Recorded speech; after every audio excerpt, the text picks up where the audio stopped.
Hey everyone, Olivia here.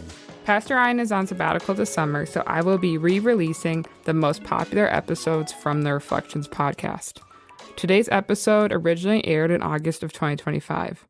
This is part 2 of last week's episode titled You Mad Bro? If you missed last week's episode, I recommend starting there first. Enjoy. What is up, everybody? Hey, this is Ryan. Welcome to our Reflections podcast. This is part 2 of the episode that we called You Mad Bro? If you didn't hear part 1, go back and listen. But ideally, I think it was a dramatic cliffhanger. And it was, hey, we are this mixed bag of emotions that we don't always even know. There's a lot going on in our lives beneath the surface, what Carl Jung calls the unconscious self. And so we're always trying to be aware of the different parts of ourselves, and different, the variety of emotions we could feel. We're not either just mad or not mad. There could be a whole number of things. And there's a number of things that influence how we want to behave. If you're hungry, angry, lonely, or tired, those things can cause you to act, crabby. That's why those hangry commercials are so funny, because we're like, yes, totally. If you're hangry, eat something and it'll kind of change your mood. But have you ever noticed that? How your mood could be up one minute, down the next, and it could be dependent on if you have or haven't eaten, if you didn't get a lot of sleep, if it's cloudy out or snowing, or if the dog is barking. And there's a number of things that impact how you want to behave in any given moment. And the question is how do you not just be driven by your emotions, or the neighbor's dog that won't shut up, or your kids that won't quiet down, or the fact that you're hungry and you can't even eat for a while? How do you still know how to behave despite all the craziness in the world around you? And so that's kind of how we ended. So here's what I want to say. That's a great question, because many times, as kids do this all the time. Kids are totally driven in their behavior by whatever is going on in their bodies physically. If they're tired, they can be cranky. If they haven't eaten, they're crying or they're acting like maniacs. They're totally carnal beings. They're so funny. They're you can totally tell, something is wrong with them, and they're behaving like a miscreant because of it. But as you grow up, ideally you want to learn how to manage that, because you're an adult. You're not a baby anymore. But how do you do this? So the other day, I had a long day at work. I was crabby. I was stressed out, and I got home, and there were some things going on at home, and I'm like, Braley, don't be, a knucklehead.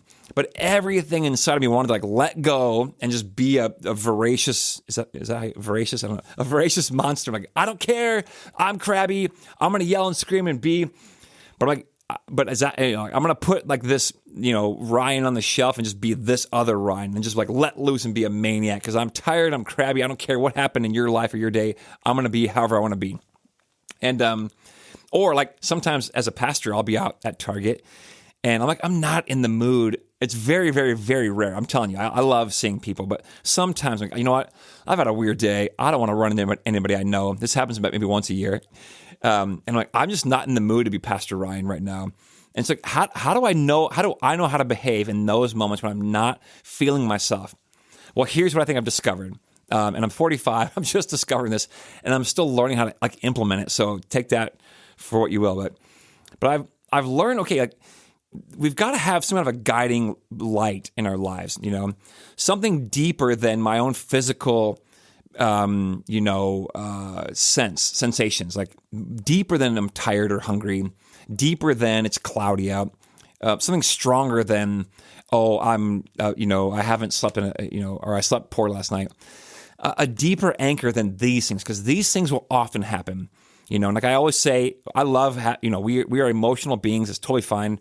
But our emotions can't drive the car, because they're terrible drivers. They can ride shotgun or in the back, but they can't drive.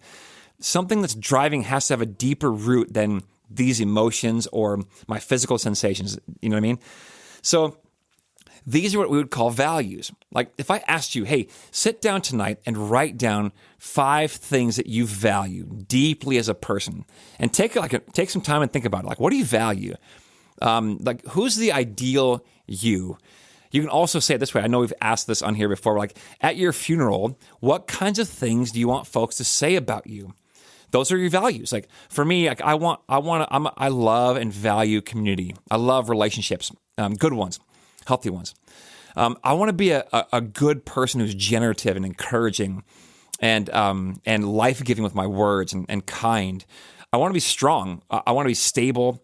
I want to be a person who people can rely on and depend on, my family, my neighbors, my friends, the church, that I won't be kind of up and down. And these are things that I value. I want to do the right thing even when no one's watching, These are things that I value. And it's okay. So write those things down and post them somewhere on a mirror, in your car, on your computer. Like, remind yourself, this is the thing that you're kind of aiming at, And certainly as a Christian, like for me, it's like, yeah, the teachings of Jesus, I value those. I want to be like that, I'm not suggesting that you need to just try harder and be like that. And when you're crabby, just try not to be crabby. I'm not saying that. I'm saying when the chips are down and when you feel like you're drowning, sometimes you just need to remember, okay, I know that I'm tired. I know I'm angry. I know I'm hungry. I know that Katie, didn't smile when I came home, and I wanted her to smile at me. Why didn't she smile at me?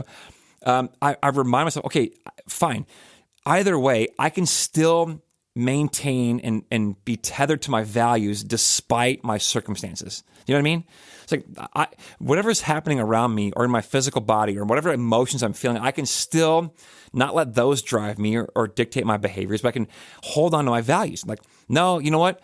I want to do the right thing. And even though I'm tired or that guy cut me off in traffic, I want to be a person who does the right thing even when no one's watching or when everyone's watching, you know what I mean?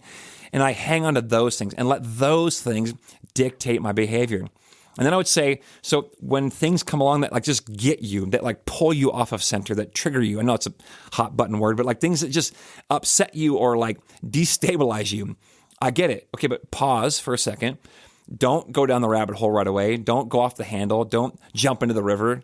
But like, okay, hold up. What are my values? And you've got them taped to your rearview mirror, or you've got them taped to your microwave or whatever, your refrigerator.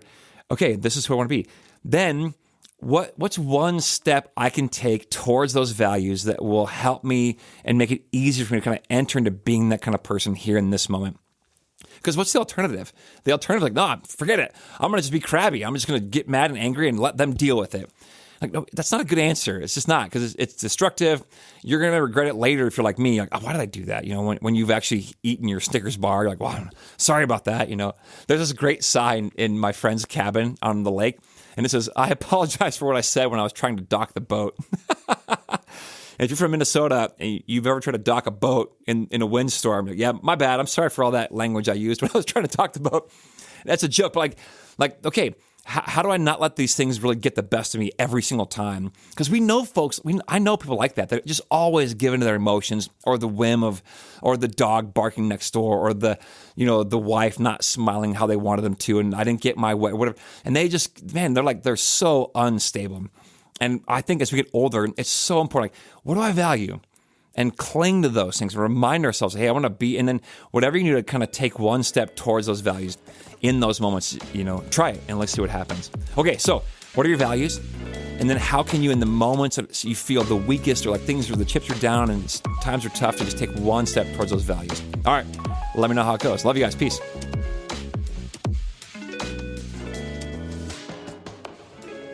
Hey, if you enjoy this show, I'd love to have you share it with some friends. And don't forget, you are always welcome to join us in person at Central in Elk River at 8:30, which is our liturgical gathering, or at 10 o'clock, our modern gathering. Or you can check us out online at clcelkriver.org. Peace.